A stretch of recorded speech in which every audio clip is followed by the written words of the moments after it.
In this video, I would like to help you to feel more confident in the English-speaking workplace. I will teach you some commonly confused English words related to work, and I will teach you also how to correctly pronounce them. And after that, we will practice saying them in natural-sounding sentences.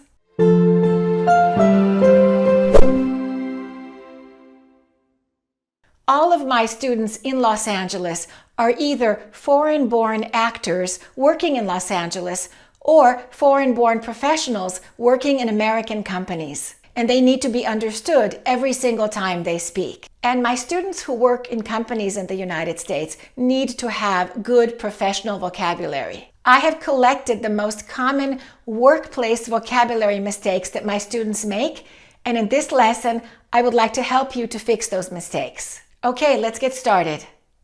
The top mistake, the number one on the list, is the mistake of advise versus advice. And I will teach you 3 things about that. The first rule is we do not add an S to advice ever, because advice is a non-countable noun. And so much of the time I hear people say, thank you for your advices. That's not correct. You must say, thank you for your advice. So don't forget, never add an S to the word advice.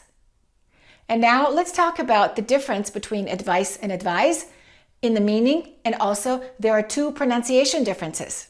Advice is a noun and advise is a verb.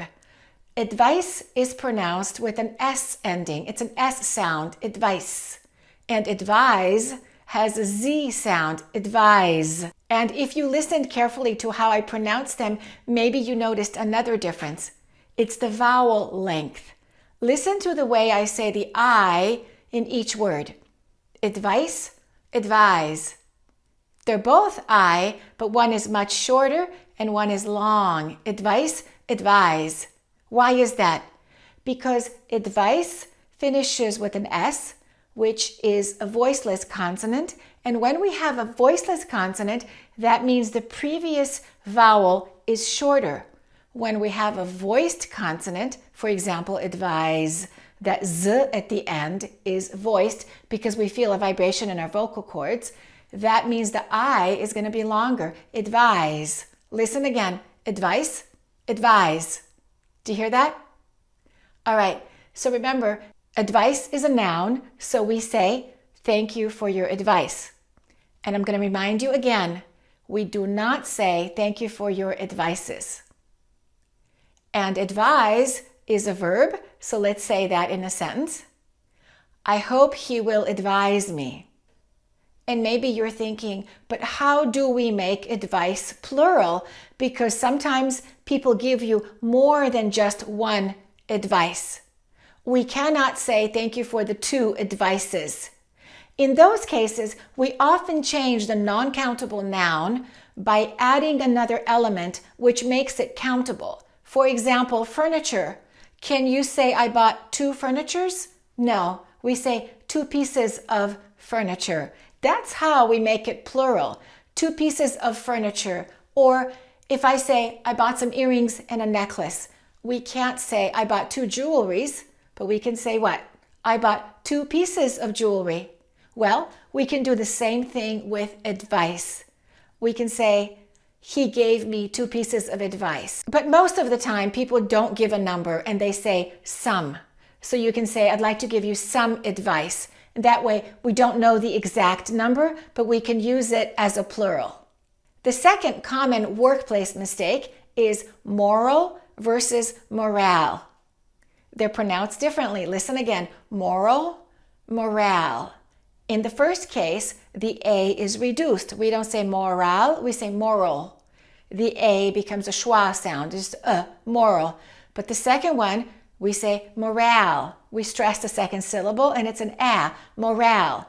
Let's talk about the meaning. Moral is the feeling of right and wrong, good and bad. A moral person is a good person and an honest person, someone who has morals. That can be an adjective or a noun. And the word morale is frequently used at the workplace. It means the general mood, the general feeling of the employees or of the group of people. If there is a low morale at the workplace, people are not happy with their jobs. They're not satisfied. If there is a high morale, people are enthusiastic, people feel good. For example, we can say morale at that company is high. People are happy working there.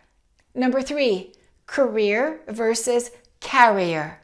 Those are commonly confused words. Listen again, career. We stress the second syllable in that word and the A is reduced. So don't say, I like my career. We say, I like my career. It's just career, career. And that means my profession, my job. I love my career. But that word is frequently confused with the pronunciation of carrier.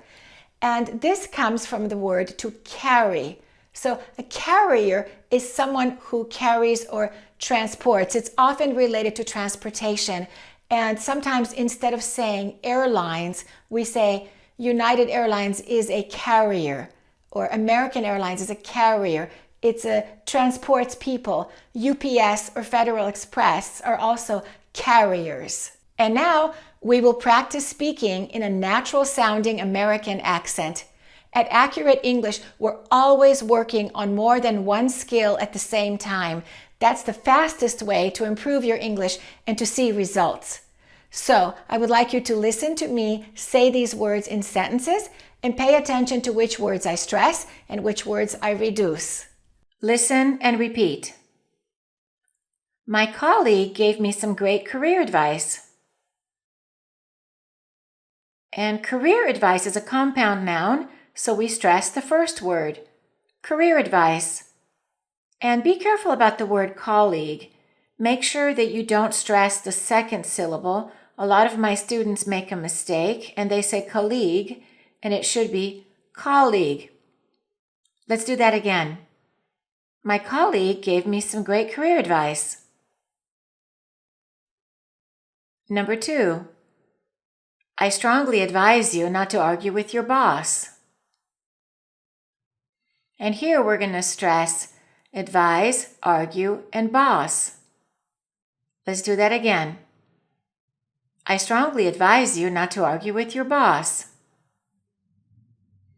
And we're going to link not and to, and we're going to say not to.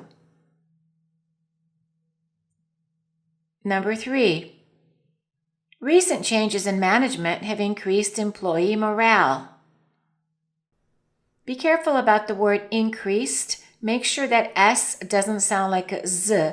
Don't say increased. It's increased. Let's do that again. Recent changes in management have increased employee morale. Number 4, it goes against his morals to participate in that activity. Now, if you notice, we linked participate in, and we linked that activity. Participate in that activity. And let's cross out the H in his, against his morals. And let's repeat the sentence one more time. It goes against his morals to participate in that activity.